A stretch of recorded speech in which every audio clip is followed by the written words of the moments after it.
Hello everybody, I am Dr. Andy Collins, and today I am going to be talking about Lyme disease and how it happens and all that fun stuff. So Alini is going to be asking me some questions and hopefully I'll give the right answer.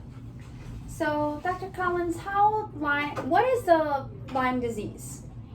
Lyme disease happens with deer ticks.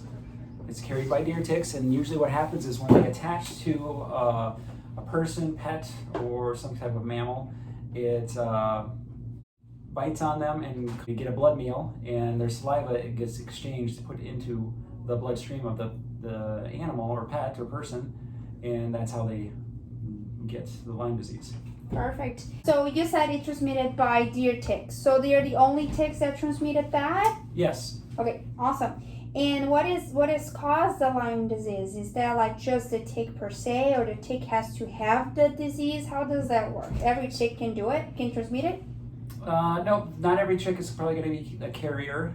It's going to vary, and usually the tick has to be on the pet for at least 24 hours for it to transmit the disease. Okay, and this is mainly caused by like a bacteria, it's a fungus, what is it?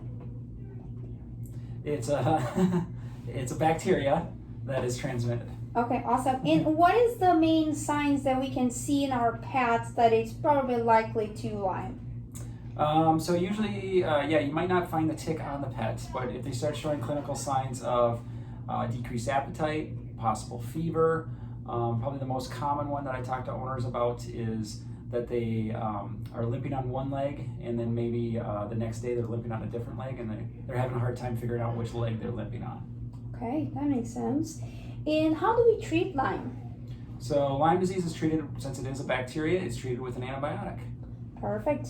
And is it fatal? Like every pet that has Lyme disease most likely would pass away? How does that work? No, it's a treatable disease. If we catch it early enough, it should be treatable and make them back to their normal self. Now, there are some pets that could die from it, so it is severe on some pets, and especially if it goes unnoticed. Right, yeah, that's a good point. And since it is a very, important disease, how do you think is the best method to prevent it? Best methods to prevent it is a flea and tick preventative. Okay, but there's also a vaccine for Lyme disease out there, and so it's not an alternative. That's what I always tell owners. It's not an alternative to a flea and tick preventative. It's just as an added bonus if they're concerned about them being at risk for Lyme disease. Wonderful. So that actually would be my next question. So what do you think is a patient that besides the flea and tick prevention should also do the Lyme vaccine? So ones that are in areas that are at risk for Lyme disease, so if they know from their veterinary clinic, they've asked them and they say, yeah, they are at risk here in this area, then I would recommend doing a vaccine. Otherwise, like in the past, it usually used to be hunting dogs that are going up north or they're going to the cabin all the time where they know of deer ticks that they carry the Lyme disease. Okay, so you're saying that even pets that are here just in the urban area are also at risk, potentially? They can be, yes. Awesome. Okay, so I guess that's the most questions we hear every day from our clients.